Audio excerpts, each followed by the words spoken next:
Lei nº 8.112, de 11 de dezembro de 1990, dispõe sobre o regime jurídico dos servidores públicos civis da União, das autarquias e das fundações públicas federais. Artigo 47. O servidor em débito com o erário, que for demitido, exonerado, ou que tiver sua aposentadoria ou disponibilidade cassada, terá o prazo de 60 dias para quitar o débito. Parágrafo único. A não quitação do débito no prazo previsto implicará sua inscrição em dívida ativa. Artigo 48. O vencimento, a remuneração e o provento não serão objeto de arresto, sequestro ou penhora, exceto nos casos de prestação de alimentos resultante de decisão judicial. Capítulo 2. Das vantagens. Artigo 49. Além do vencimento, poderão ser pagas ao servidor as seguintes vantagens. Inciso 1.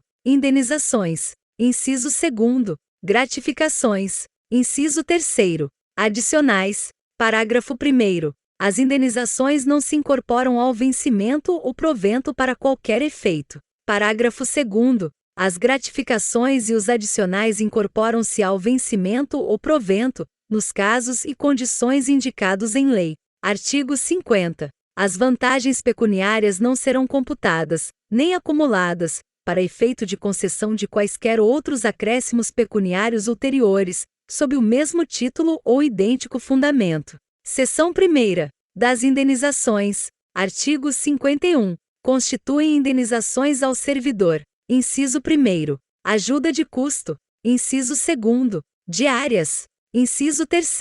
Transporte. Inciso 4. Auxílio moradia. Artigo 52. Os valores das indenizações estabelecidas nos incisos 1º a 3º do artigo 51, assim como as condições para sua concessão, serão estabelecidos em regulamento. Subseção 1ª. Da ajuda de custo. Artigo 53. A ajuda de custo destina-se a compensar as despesas de instalação do servidor que, no interesse do serviço, passar a ter exercício em nova sede, com mudança de domicílio em caráter permanente, vedado o duplo pagamento de indenização, a qualquer tempo, no caso de o cônjuge ou companheiro que detenha também a condição de servidor, vier a ter exercício na mesma sede. Parágrafo 1º. Correm por conta da administração as despesas de transporte do servidor e de sua família, compreendendo passagem, bagagem e bens pessoais.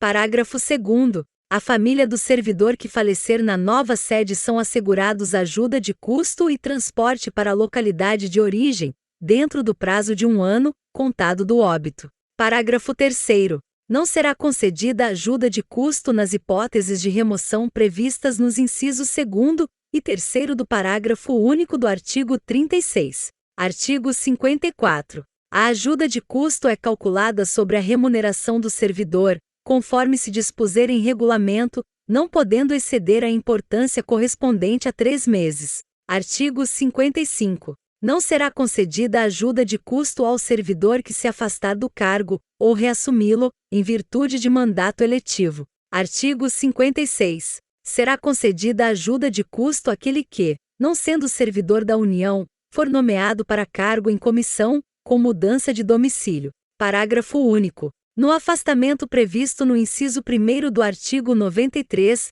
a ajuda de custo será paga pelo órgão cessionário, quando cabível.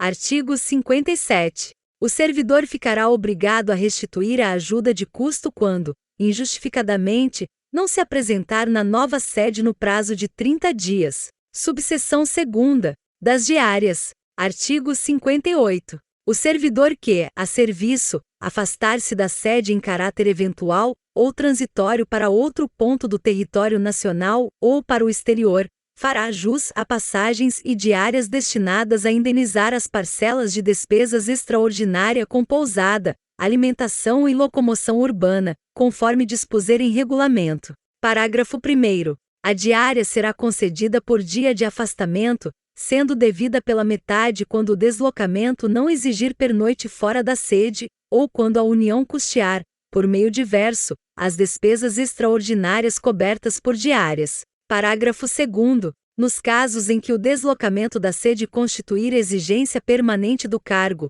o servidor não fará jus a diárias. Parágrafo 3º. Também não fará jus a diárias o servidor que se deslocar dentro da mesma região metropolitana, aglomeração urbana ou microrregião, constituídas por municípios limítrofes, irregularmente instituídas, ou em áreas de controle integrado mantidas com países limítrofes, cuja jurisdição e competência dos órgãos, entidades e servidores brasileiros considera-se estendida, salvo se houver pernoite fora da sede, hipóteses em que as diárias pagas serão sempre as fixadas para os afastamentos dentro do território nacional. Artigo 59. O servidor que receber diárias e não se afastar da sede, por qualquer motivo, fica obrigado a restituí-las integralmente, no prazo de 5 dias.